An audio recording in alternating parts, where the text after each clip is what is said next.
and is like, the Lord is calling you. Yeah. And it's a difficult call because what Samuel hears the Lord say is the downfall of Eli. And the remarkable thing is Eli accepts the hard words and says, well, okay, let it be as the Lord has said. And that's the call of Samuel, and that's what kind of puts him on this path of being the spokesperson for God. Awesome. Thank you. That's great with Samuel. Another great piece in 1 Samuel, the book that you need to know, is the rise of the kingship itself. It's not an obvious thing for the nation of Israel to have a king. In fact, the book of 1 Samuel is pretty negative towards having a king. What happens is there's just growing chaos, and the nations that are around Israel are pushing in, and there's constant fighting.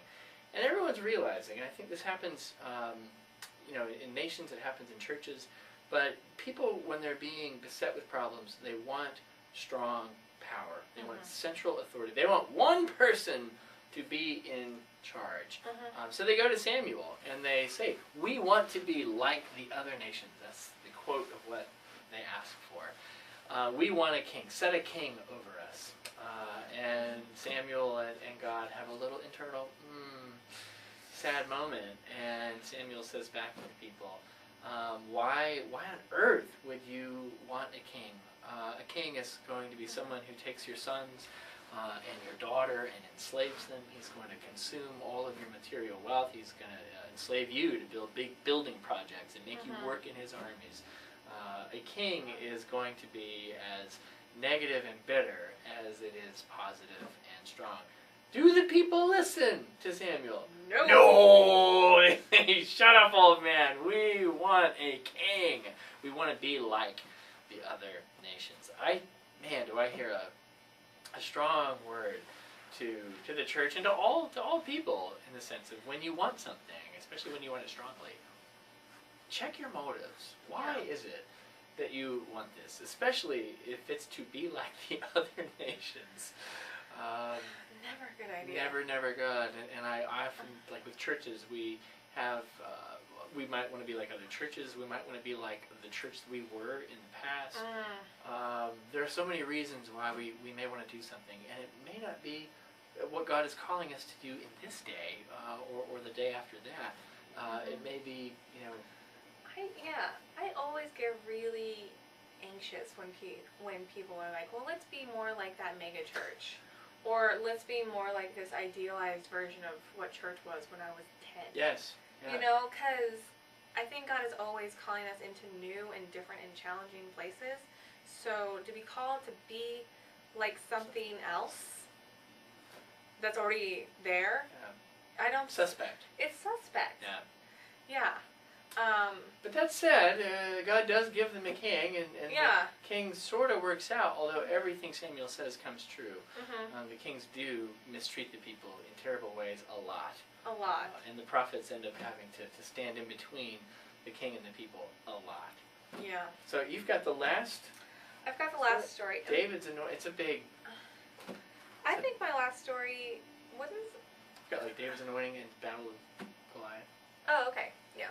I was just going to do David and Goliath. Yeah, cool. Okay, so probably the most famous story, it's a favorite of all Sunday schools everywhere, and all boys who like swords. Yes. Is David and Goliath. And slings. And slings. Some of you guys or most of you are probably familiar with Michelangelo's The David statue. It's David and Goliath.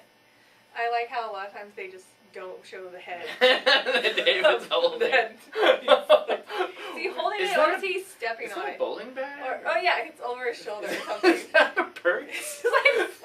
He has it like slinged over like a jacket at the country club. I love that head. It goes with my sandals.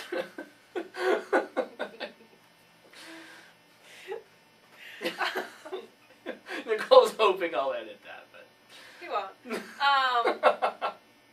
But one can hope. So David and Goliath. So what happens, and kind of the quick version would be David, young little shepherd, takes a rock, slings it, bing. Pew, pew, pew. I have a lot of sound effects that I'm like not doing, but a couple of them sneak in there, and whacks Goliath on the head and falls over and dies. Hero of the nation. Yay! But I think when we take a closer look at the story, you see that here's David as someone who feels called by the Lord and trusts the Lord to go against huge obstacles. It is an insane idea for David to go against Goliath.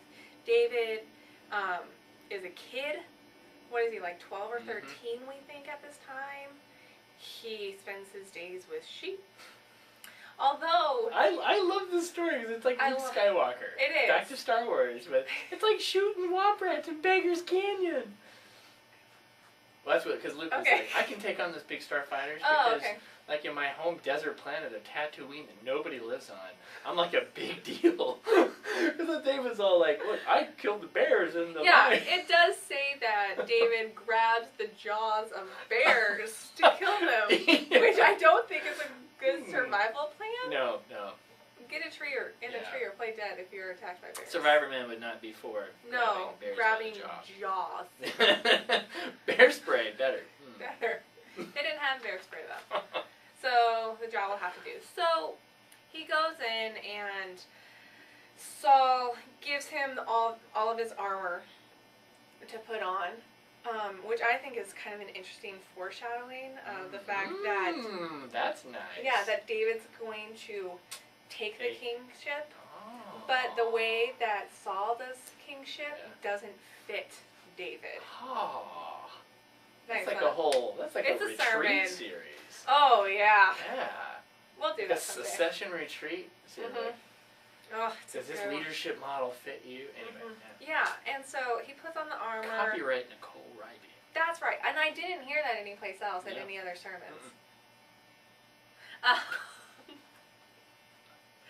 And so David is feeling very encumbered by all of this armor and this big sword. It just doesn't fit him, so he takes it off and says, let me just do it the way God has taught me how to do these things before.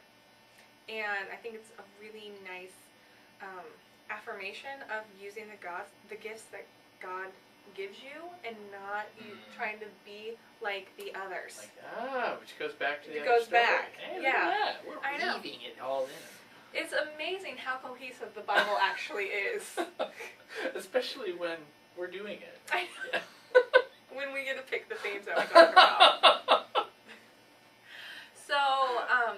So he takes his rock and a sling, which is what he uses to defend the sheep, and uses that to defeat Goliath, which then sets off a whole series of events.